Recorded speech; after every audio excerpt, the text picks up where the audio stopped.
Germany's high-speed rail is often the envy of Europe, in terms of both comfort and also style. It's easily one of the most instantly recognisable railway brands anywhere in the world. But with the introduction of the newest generation of trains, the ICE4, a lot of frequent travellers are left complaining about the new experience. So, is it really that bad? Let's find out.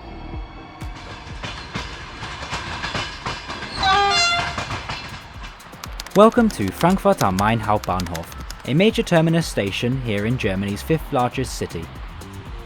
The station's entrance hall and train shed dates back to 1888, and at the time was Europe's largest station.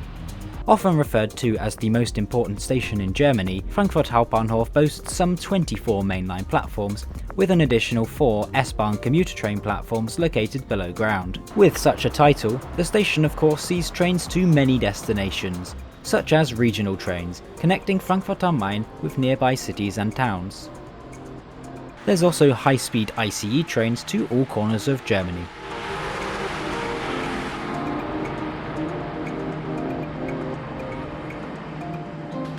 Finally, the international services to France, as well as Belgium, Netherlands and Switzerland, the latter of which I'll be travelling on today.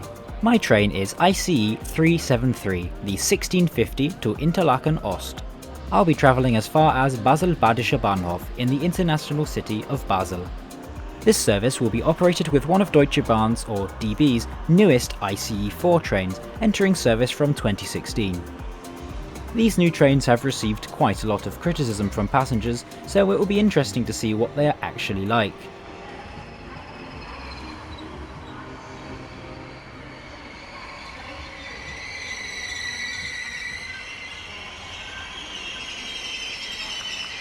I'm travelling in second class today, and I have a seat reservation here in coach number 6.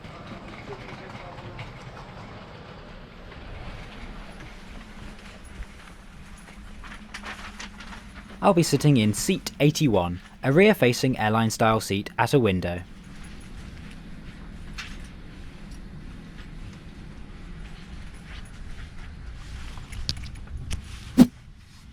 Today's route will take us from the bustling metropolis of Frankfurt, through Mannheim and Karlsruhe, then skirting the French border before crossing over into Switzerland to serve Basel Badischer Bahnhof. The scheduled journey time is 2 hours and 45 minutes to cover the 327 kilometres or about 203 miles of track. Departure from Frankfurt is a couple minutes late at 16:52. The top speed of this 12-carriage train is 250 km an hour, which will be achieved later on in the trip. It's also worth mentioning that there's an ongoing programme to upgrade the speed of many ICE4 trains to 265 km an hour. For the time being, we'll be enjoying the views as we weave out of Germany's financial capital. Hello ladies and gentlemen, welcome aboard ICE service to Interlaken. We wish you a pleasant journey.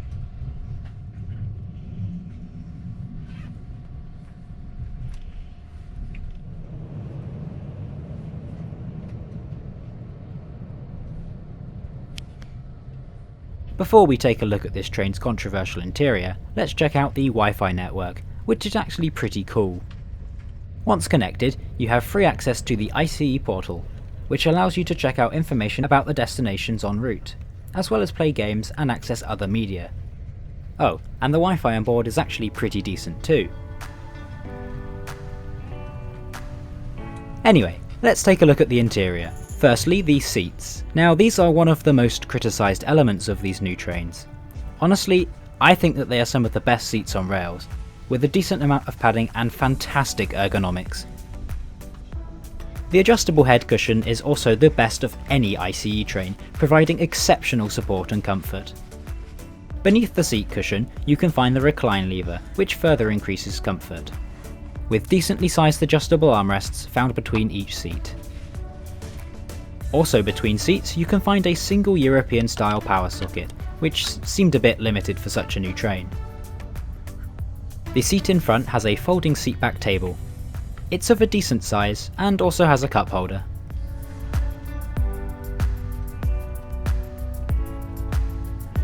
As for legroom, it's actually really good. There's loads of room to stretch out here. You can also find a little net for storing items on the back of the seat in front. This normally houses the DB Mobil magazine. Whilst this is of course in German, it's always nice to look at the pictures too.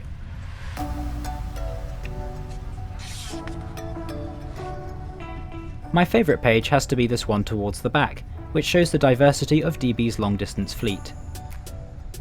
Finally, there's a little bin found between the seats in front, which is a nice feature that helps keep the train tidy.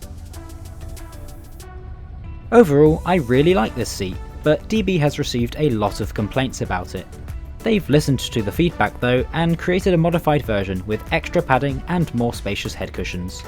I've tried the new model myself and I've got to admit it's even more comfortable. For luggage space, there are multiple very large luggage stacks in every carriage, as well as of course your regular overhead luggage racks. Above the windows you can find a sliding coat hook. And there's also a pretty decent adjustable window blind. It is a shame though that one of my favourite things about this train wasn't in use today. As you can see, the lighting is quite harsh and bright. Sometimes these lights are changed to another colour, such as a soft orange or purple, which really improves the overall ambience of the train. We're now arriving into our first station stop after about 35 minutes of travel. This is Mannheim Hauptbahnhof.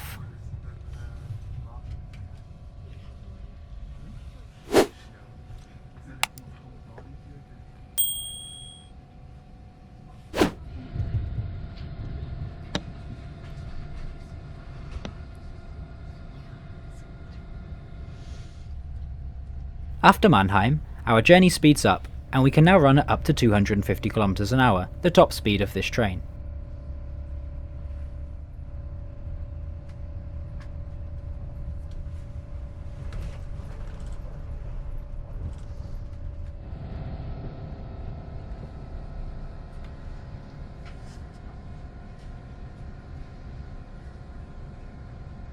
Following a 25-minute high-speed run, we arrive into Karlsruhe, our next station.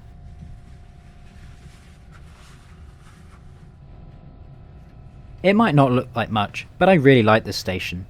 The classic design is really appealing to me, and I also find it amusing that its platforms can host anything from a tram to a TGV. From Karlsruhe, the train runs close to the French border all the way down to Switzerland.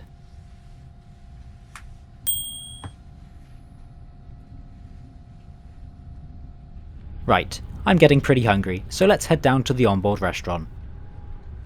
I would check out the toilets, but it seems they weren't quite up to the job today. Much like this gangway door, which was running on manual mode, to put it politely. Here we are at the DB Board restaurant, located in coach 10. The restaurant on the ICE4 trains is a pleasant and classy affair, with a very open and spacious area for dining. At the time of recording, DB was operating its international cuisine menus, and this month's feature was Italy. I went for the Bunte Gnocchi and a bottle of Bitburger German beer. The only criticism that I have is that the regional menus aren't on offer long enough. This was a really tasty meal. This set me back a total of €12.10, which I think is a pretty good deal for a meal on a high-speed train.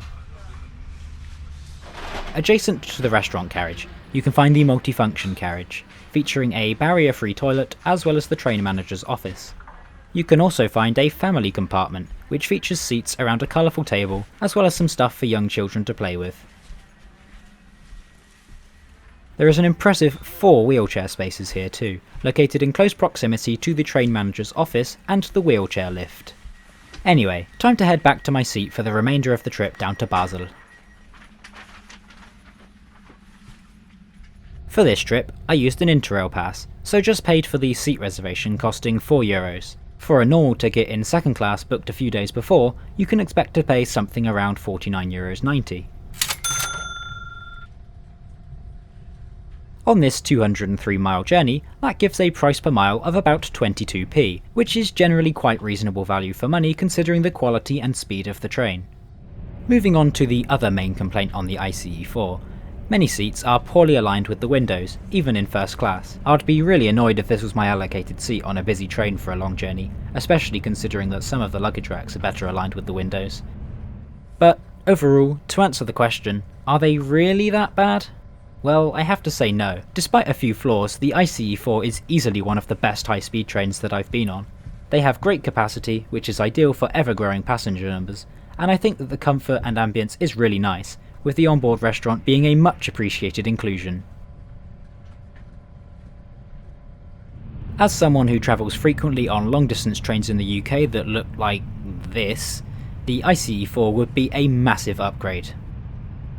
Passing through Weil am Rhein indicates that we are just about to cross the Swiss border and we're nearly at Basel Badischer Bahnhof. So what do you think of Germany's newest high-speed trains? Are you unimpressed with the new design, or do you think they're not as bad as some say? Leave a comment down below with your thoughts. I'm interested to hear what you think. We arrive into Basel Badischer Bahnhof 1 minute early, at 1934. This station is interesting, as despite being on Swiss territory, it's operated as a DB station, with the platforms even being part of Germany for customs purposes.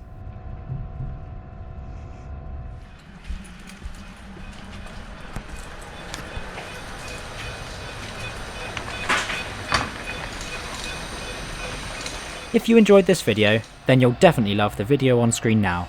Thanks for watching, and I look forward to seeing you again on my next journey.